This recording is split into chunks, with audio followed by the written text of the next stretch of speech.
Words of the writer, political analyst, social critic Michael Parenti, author of more than 20 books, including Democracy for the Few, Super Patriotism, Now the Culture Struggle. Michael Parenti joined us in our Firehouse studio yesterday for a conversation about the war in Iraq, democracy in the U.S., and what he calls gentlemen imperialists. I began by asking him about his assessment of where we stand right now.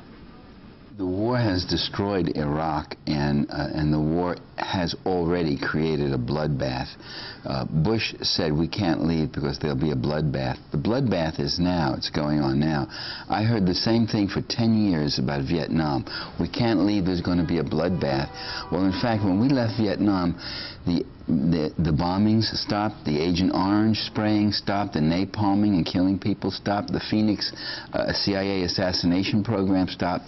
The bloodletting stopped, and I think the same thing would happen in Iraq. That's my assessment. What ended the Vietnam War? U.S. withdrawal, and I mean, why they withdrew, it just became so untenable and unpopular in the U.S. It seemed endless. There seemed no out, and I think that's the same thing that's happening here. You've seen within the last 6 or 7 months in Congress, it's amazing, and in the country where before they were hesitant to say, oh, I'm not sure we want to get out, or they're all now saying it, and they realize most of the American public wants to get out. Bush no longer uses the term stay the course. They discovered that stay the course, the American public was rejecting it because it had a kind of endless quality. There was no exit to it, you know, this stay the course. So they've dropped it. They never use it anymore. They know they themselves are in a dead end here. Can you talk about how culture fits into this story? You've just written a new book, one of your many. This is called The Culture Struggle. Why focus on culture now? I found that culture is a highly contested area. There are immense and important struggles going on all over the world in regard to culture. And what we're taught is an enlightened view that in reaction to cultural supremacism and cultural imperialism, we're taught that we shouldn't really judge cultures.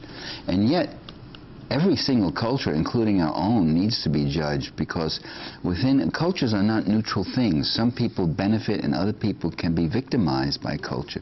One of the greatest victims, universal victims, of just about all cultures in the world are women, for instance. And the more I went into this, the more I realized how that was true. And by victimized, I don't mean job opportunities only or life roles or this, but in sheer physical survival, the amount of harm and abuse and violence that is delivered upon women in all cultures is really horrifying. And it seems to me, I mean, there are some village cultures in Central Asia and the Middle East and some parts elsewhere, other places in the world, where if a young woman is raped, her father then kills her to restore the honor of his family. I mean, this is what we're facing. And even in our own culture, the violence against women in this culture is pandemic. And I think much of feminism, which is so focused on lifestyle issues, personal expression, personal development issues, which are all important and good issues, I think maybe much more militant attention should be directed to this issue. You talk about the mass marketing of culture. Yes, well, there we see that we create less and less of our culture. The little bits we do create we call folk culture, and even some of that is marketed. What do you mean? Well, there's folk song, which means songs that are created by the folk, and yet a lot of that gets onto CDs and is put out there like any other music industry product. So more and more of our music, more and more of our storytelling, more and more of our experience is now media produced, and it's something we buy much of our culture instead of just creating it now. And psychiatry, you talk about psychiatry as a control weapon. Yes, well, psychiatry has always had a history of pretending to be purely scientific, and it's rather riddled with all sorts of conventional and elitist values of one kind or another. We know how psychiatry has treated women. Psychiatrists back in the antebellum days used to talk about slaves suffering from a disease called pitomania, and it was the irresistible impulse to run away from their slavery, and this was seen as a psychological maladjustment and such.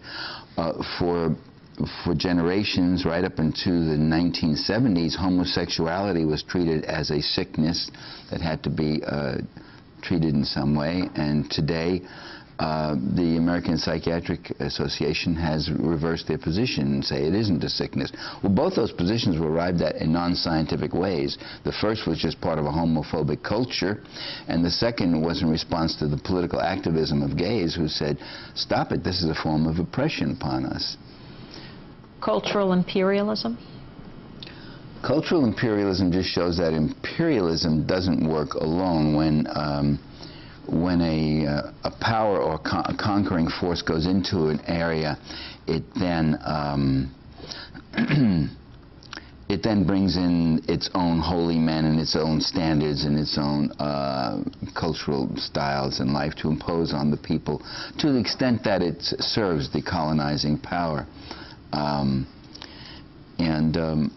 And behind cultural imperialism is ethnocentrism, the presumption that we are, after all, a superior culture to you, and so we'll come in and we'll show you how you really should be living.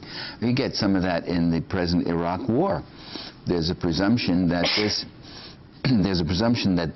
5,000-year-old civilization, the one that invented writing and all sorts of other things, needs the guidance of the Bush White House in learning what democracy is about.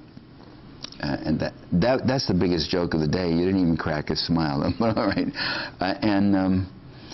And that's a perfect example of cultural imperialism, especially since the Iraqis had a democratic revolution back in 1958, which was slowly undermined by the right wing of the Ba'athist Party under Saddam Hussein, who himself was getting aid and being brought along by the CIA. That's a part that the major media has totally dropped down the memory hole, and we never hear about it.